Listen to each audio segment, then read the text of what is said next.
momento que estamos grabando estas palabras, continúa una corrida contra el peso argentino. Aproximadamente estamos en el orden del dólar mayorista pasando los 22 pesos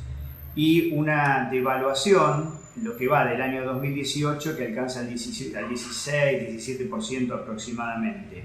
con lo que ya sabemos en términos de evolución de tipo de cambio, de cómo tracciona a la inflación y lo que va a significar en los bolsillos y en las canastas familiares. Ahora, en general, cuando se inicia todo este proceso en el mes de marzo, ¿por qué digo el mes de marzo? Porque el mes de marzo el Banco Central empieza paulatinamente a dejar de comprar dólares y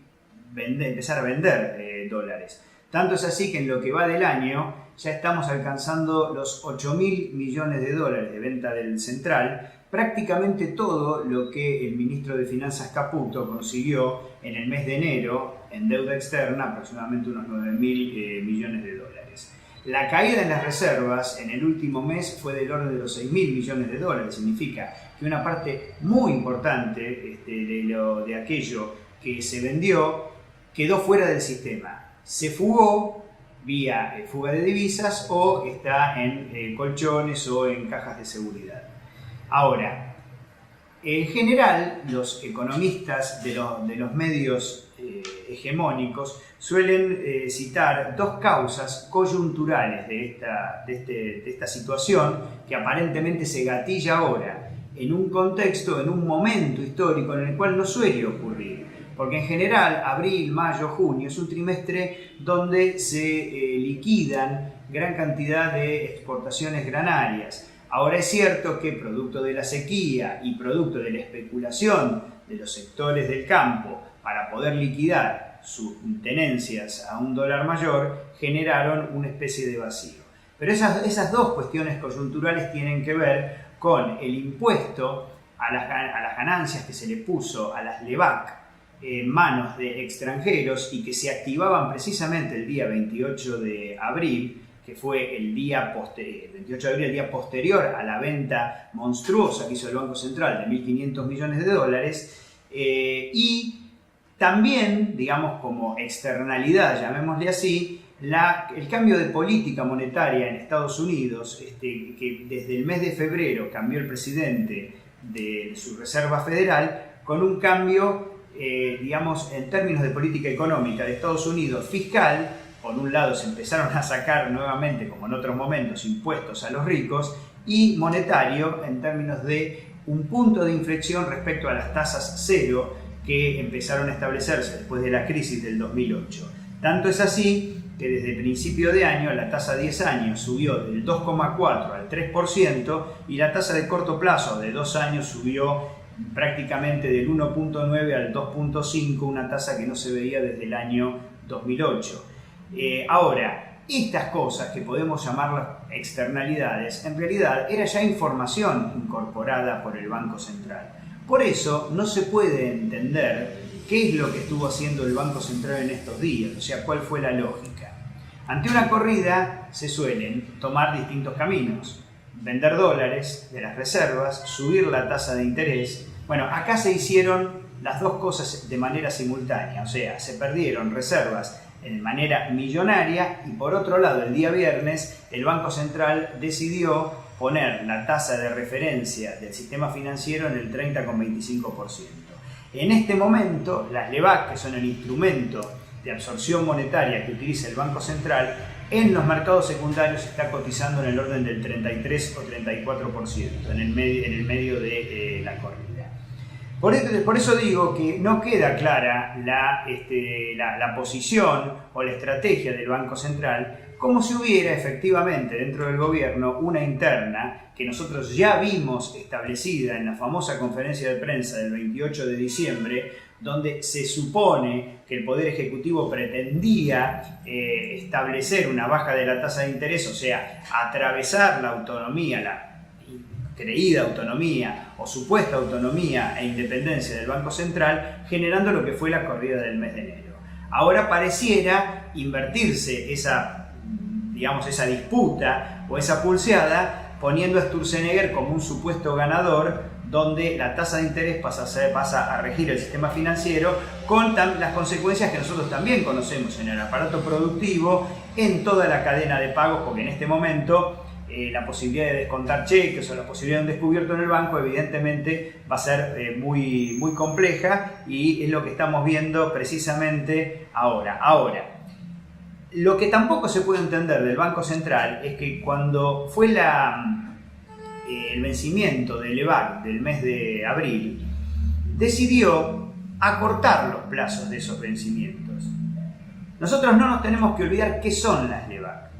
Producto de la política económica del gobierno, desregulación, apertura indiscriminada, apertura de las importaciones, liberalización de capitales, ajuste de tarifas, tasas de interés profundamente positivas respecto a la inflación y respecto a la evolución del tipo de cambio, entraron una cantidad de dólares muy importantes en la economía. Si uno pudiera tomar un agregado que implica el año 2016-2017 y lo que va del 2018, cosa que podemos ver en el cuadro en este momento, nosotros podemos ver que entre servicios de renta, o sea, intereses pagados, no solo por el gobierno, sino también por las provincias, los particulares, los dividendos remitidos de las empresas a sus casas matrices y el concepto de fuga, o sea, lo que se ha fugado al exterior o a los colchones, la friolera de 89.000 millones de dólares. Y por otro lado hubo una recomposición de reservas de 35.000 millones. Esto lo que nos está mostrando es que en estos 2 años y 3 meses del gobierno macrista entraron a la economía más de 100.000 millones de dólares, un número monstruoso que lo único que hizo, en su mayor parte, abasteció una fuga gigantesca del orden de los 40.000 millones de dólares y una fuga, digamos, de alguna manera virtual, vía turismo, vía compras en el exterior, vía tarjetas de crédito, sumado a la remisión y pago de intereses del orden de los 50.000 millones de dólares. O sea, que en realidad todo este andamiaje de política económica del macrismo se sostuvo, como siempre lo dijimos, con un criterio, con deuda externa.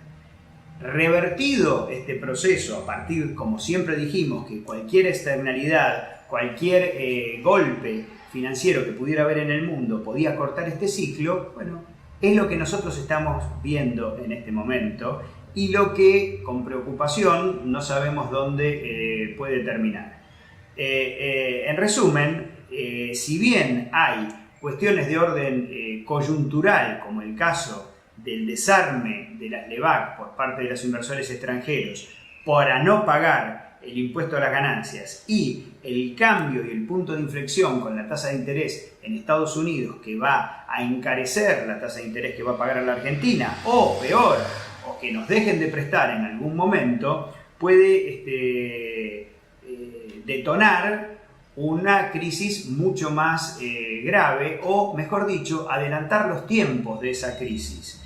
Lo que podíamos nosotros esperar para el año 2019 o para fin de este año, evidentemente lo estamos viviendo en este momento.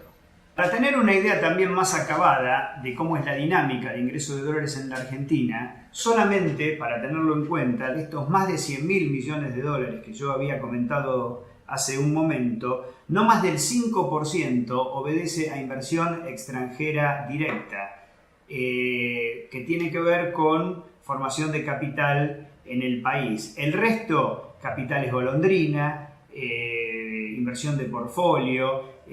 dólares que entran y se van en cualquier momento. ¿Y por qué entran y se van de cualquier momento? Esto también es responsabilidad de parte del gobierno al haber desregulado financieramente y haber roto todos los diques de contención que tenían los dólares para entrar y para salir. Por ejemplo, existía desde